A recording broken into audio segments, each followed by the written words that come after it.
Hi, I'm Dave ONeil, and this is the Blues Plate Special. You've just been watching Johnny Rolls at the Advocate Black-Eyed and Blues Fest, and we'll be getting back there in a moment, but we're taking a little break in the action for a topic that's near and dear to my heart, and hopefully yours as well, too, the Connecticut Blues Society. And for your edification, we've got the founding president of the Connecticut Blues Society, Tom Sanders, with us, and also the past president, Domenic Forcella. Guys, thanks for coming on the show. Thank you, Dave. Glad to be here. So maybe tonight we can find out a little bit more about the origins of the Connecticut Blues Society. But first, I wanted to congratulate you, Domenic, on winning that Keeping the Blues Alive award from the Blues Foundation in Journalism. Right, that was, for the non-musicians in the blues area, they give out a Keeping the Blues Alive award. And I got mine in journalism for the Blues Beat column that I write in the newspapers in the center of the state. Yep, that's pretty prestigious. How many awards did they give out? There's usually 17 clubs get them, photographers, writers, commercial disc jockeys, non-commercial disc jockeys, promoters, managers. So it's all the people who work on the other side of the stage, basically. Yeah, okay. And the Blues Foundation is represented by how many other blues societies? Well, there's got to be somewhere around 90, 120 something, because there are a few in other countries besides the U.S., and there's quite a few in the various states. I mean, I think a state like Pennsylvania's got 2 or 3. Iowa's got 3 blues societies. Kansas has got a couple. So there's some big states have more than one. State like Connecticut, we can get by and cover the state with one. Yeah, okay. And Just get you a better seat at the IBC? well, I think last year I was in the 4th row. Wow, that's good. At the Handy Awards. Okay. And sitting back of Willie King, who was a 2-time nominee. So something they don't do with the Grammys, but they do with the Handies. You're sitting with the award winners and the award nominees. That's pretty good. That's good. So did you hook up with any other Blues Society people when you were there? Down in Memphis, actually ran across some people from some of the Mississippi societies because the bands were down there. I was down there for the International Blues Challenge with the 94 bands they had. So I ran across some people from the New York, New Jersey Blues and Jazz Society, and try to think some people from out Norman, Oklahoma, Oklahoma. Washboard Slim, who was doing some of the performing. He was from Oklahoma. Robert Gordon, who just did a Muddy Waters book, was there to speak. So there's a variety there besides just the players. There's some other people doing a couple of a photographer from California and a photographer from Chicago. Yeah, pretty cool. So back to the Connecticut Blues Society. We've come a long way. Tommy, you were the founding, lots of words, president would probably be the best one to describe. Lots of words, yeah. So when was the Blues Society of Connecticut first founded? What year was that? I believe it was 93. 93. Yeah. Wow, so we're like... Dom thought it was 92, but I think it's 93. I came back to Connecticut in 92, so I thought I joined right when I got back, but maybe it was 90. That was a long time ago. So it was somewhere around. Close enough. Yeah, it's the early 90s. Yeah. And who helped put it together? So I remember Larry Willie being mentioned. Yeah, Larry Willie, Tom Ethier. From D. Smith. Tom Farrell. Tom Farrell was a DJ in Springfield. He was DJ at Eastern, I believe. Eastern, okay. Yeah. So he moved to Springfield. That's Yeah, right. yeah. I haven't seen him in a long time. I don't know where he is now. So what was the impetus behind starting it up? Was it players or lovers of music? Or? It was mostly players that wanted to get it going. So I came up with the idea, and I called around a few people, and they said, yeah, that's a good idea, let's do it. So Started the trouble. started the trouble, yeah. How long did it take us to get membership of 100 members? Did we get that right away? No, I don't think so. I'm not sure how long it took, but it's been a slow process. Yeah. You know. But making progress. Yeah, made progress. Yeah, but it didn't start out with a bang. Yeah. You know. So now I think we've got about 600 active members, and we've got the newsletter. Mm-hmm. Now, the newsletter came out soon after we founded that as well, too. Yeah, Larry's wife Carla, she was the first editor, and she turned it into a nice-looking paper. You know, it was because we just kind of wrote it down, and you know, actually we had like more of a flyer, and then she turned it into more of a newsletter, you know. And I think that's how I came across the society too. Was a buddy of mine, Kirk, who runs camera on the show too. He came across one in the supermarket, and he's out in East Hampton, so you must have dropped that one off because you're Probably. south of that Yeah. area. And I had pictures, and it looked pretty good then. So That must have been Carla's work. yeah, you need to have those talented people in there. Yeah. Did you start off having like musical events? Because I know we've got the challenge now. Yeah, we actually started in Middletown. We had some shows at the what was then the Middlesex Rotisserie. Bob Gotta was running it, and he was into blues. My band did a jam there every Wednesday night, hosted a jam, and we had Joe Kubek and Smoking Joe. yeah, William Clark. Did we have William Clark? I don't know, I came probably a little while after you guys started Yeah, those jams. I'm not sure. Can't remember. It was a while ago. Okay. But When was our first blues challenge? 96. Wow, so that was some years after that then too. Yeah. Did they have many bands in the first challenge? I think we had 20. Okay, we usually have Yeah, about 20 now. we have too. 20 now. Yeah.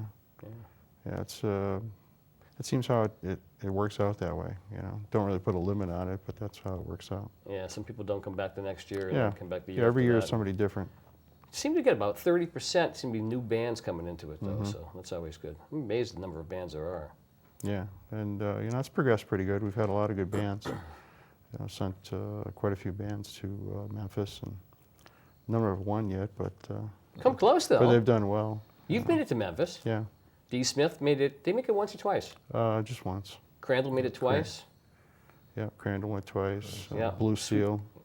Yeah, Blue Steel. Forgot about that. Yeah. Wally Graney. Yeah, Sweet Daddy Cool Sweet Daddy Breeze. Cool Breeze. Yeah. D.W. Armstrong. And Ryan Hart and the Blue Hearts made it this year. I mean, I think the best thing going down there is you realize what talent we got in Connecticut. If you need it to be reinforced, just go down and see some of the other. And there's always some bands you see that you're saying, how'd they make it here? And there's other bands you're saying, wow, are they great? Yeah, that's a good point too, because I've never been down. But you've been down, Since, I think I've been down the last 5 or 6. and so you get to compare the talent in other parts of the country and the world too. Yeah, they had they had 2 solo players from Australia this year. They had a band from Israel. In fact, the band from Israel was a blues club that had a suicide bomber walk into it. Really? Mike's Blues Club in I think Tel Aviv. And there was a band from Israel. Been players from Japan. There was a band from Australia, a band from Ireland at one time. So as long as they have a blues society affiliated with the Blues Foundation, they can send a band. So some of the foreign countries, I think they formed their own. And if you got the money to come over to the U.S. for that weekend. I heard the band that came from Japan was really traditional blues. Did you get a chance to hear them? I saw one of the solo guys from Japan, and it's like they really learned their blues from the videos of the old blues players or the records from older blues players. I mean, these are people, a lot of them that aren't speaking very well in English, but yet when they do their blues performance, it's regular English as we would speak it versus the accent they used to normally have in their conversations. It's the old mimic. And I mean the solo act 2 years ago was from Australia that won the solo. They've split it up now so that there's solo and duo get their own event, and bands have their own event.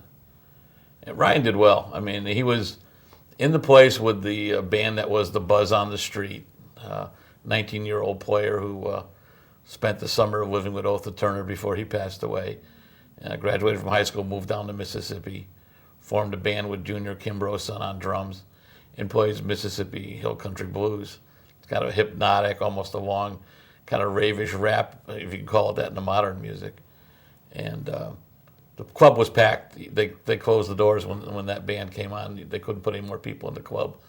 And then a number stayed on. I was talking to one of the guys who actually was down there to see this Reverend Slick's band, and he enjoyed Ryan's band. He said he told me, he said, I found myself clapping along and tapping my foot in spite of myself when Ryan was playing. So I mean, it's people get to enjoy the music, no matter you have your favorite bands, of course, but you get to enjoy the music. So as long as we have a good showing.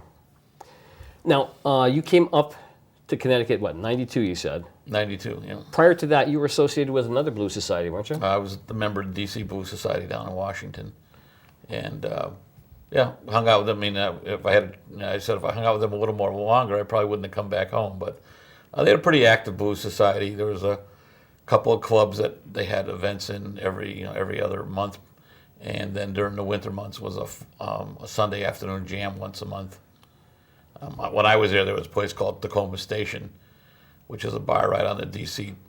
Maryland border, Tacoma Park border, where Bernard Shaw from CNN used to hang out, because when he was covering the first war in Iraq, he was mentioning that going to that bar with his son. And I said, "Oh my God, is the Tacoma Station getting international publicity from Bernard Shaw?" And we'd come back there for our jam. And there was a big welcome home Bernie sign hanging up, and I said they should be happy with all the publicity he gave them. Yeah.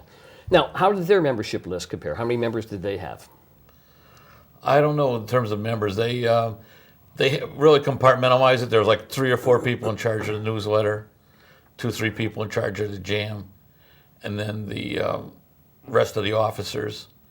And the officers would actually have a public meeting once a month in a library in D.C.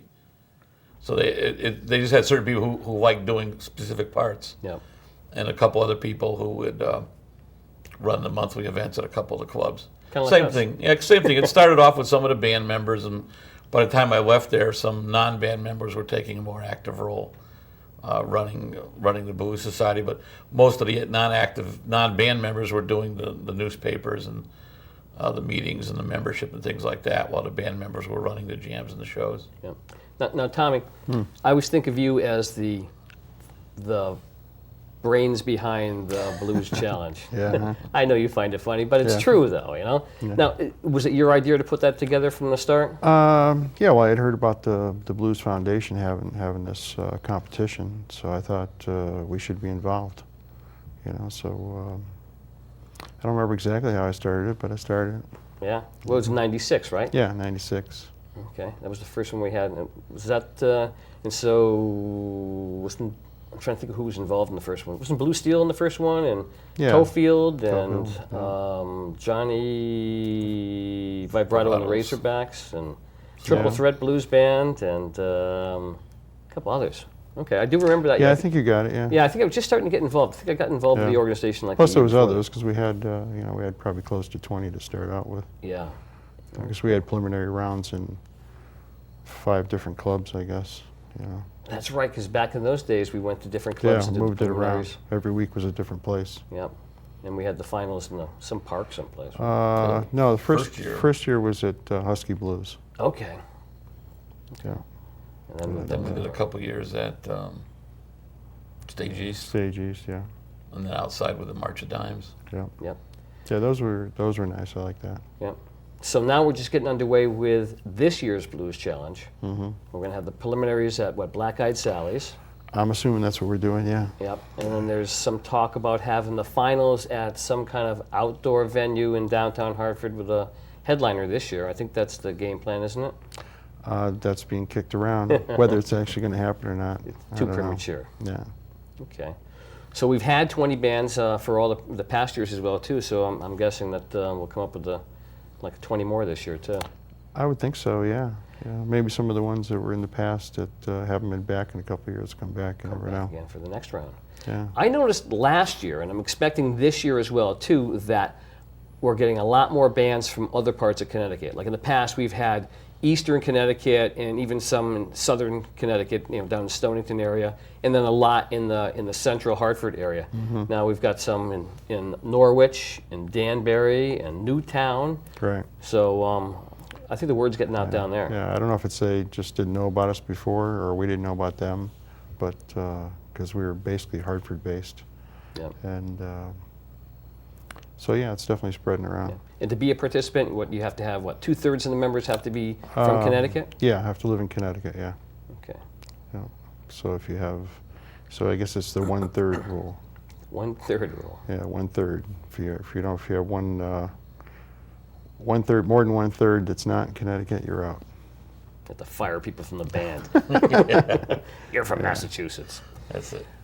So I think one thing that makes the success of the Connecticut Blues Society is not only the Blues Challenge, which I think is great, and the newsletter, which has come a long, long way, but our webpage.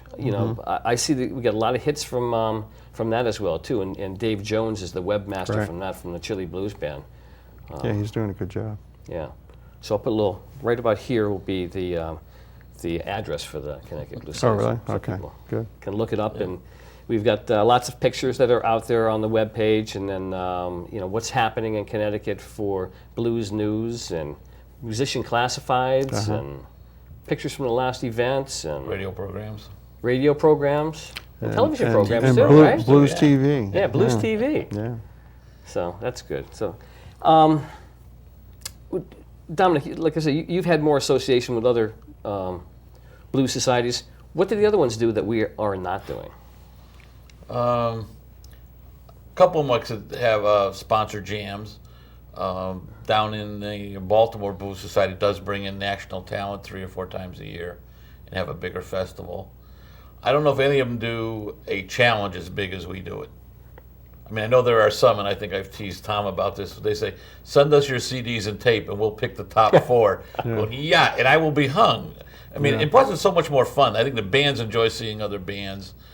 Even at the Blizzard last week, and you see the band members talking to each other because they don't get time to talk. Fridays and Saturdays, they're playing. They're not out visiting other bands. Right. So, I mean, I really think it's a great thing to have as many nights as we do with as many bands as we do. So I'd never go along with send us your tapes and we'll pick out the top 4 and have one night.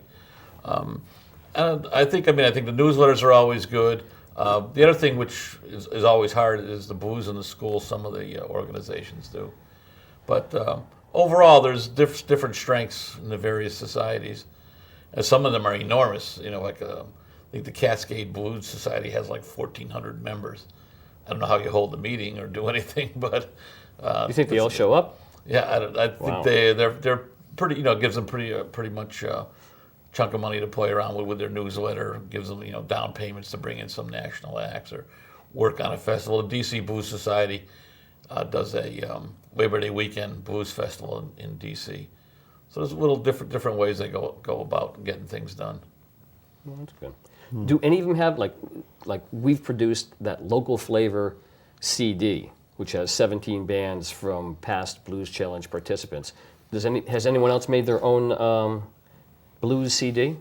There's other compilation CDs, but I don't think a Blues Society has done it. Yeah. Sometimes they come out of a radio station, or even the studio will get the people together or take the lead in it. But I think the CD, I think the Blues Play Special are things nobody else is doing. So we sit down and look at what we do. Plus the number of people we've had involved with our Blues Challenge. I mean, this year we had America's largest casino offering gigs to our winning band. Nobody could say that because nobody else is going to get down to Foxwoods. We worked with the March of Dimes when they were having their Chili Fest. So there's a benefit involved. We're helping raise funds for a good cause.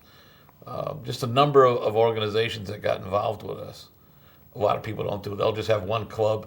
The bands will come in and play 1 or 2 nights, and that's it. So, I really think our challenge is really a lot different.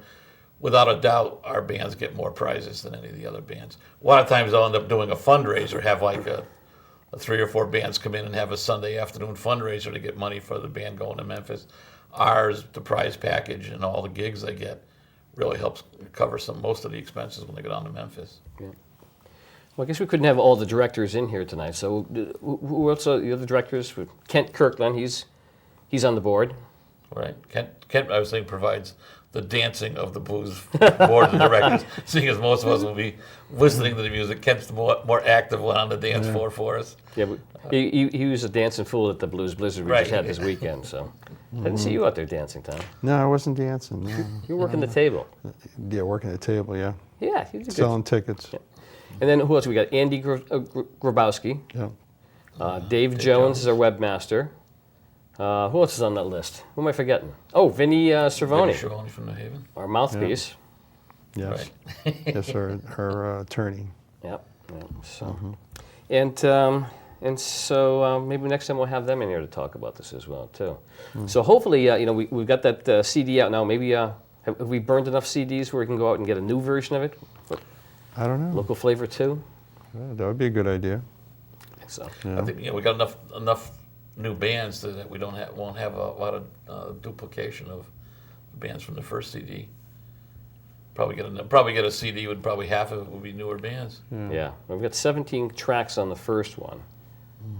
So you probably get another 17 bands that weren't even on there. Yeah, if they have original tunes. Yep, it's got to be original tunes. Yeah. I'll have to work on that next. So thanks for coming on the show. Don't go anywhere. Check out the website for the Connecticut Blues Society. So we got a few more songs coming up from Johnny Rolls at the Advocate Black Eyed and Blues Fest, and keep watching.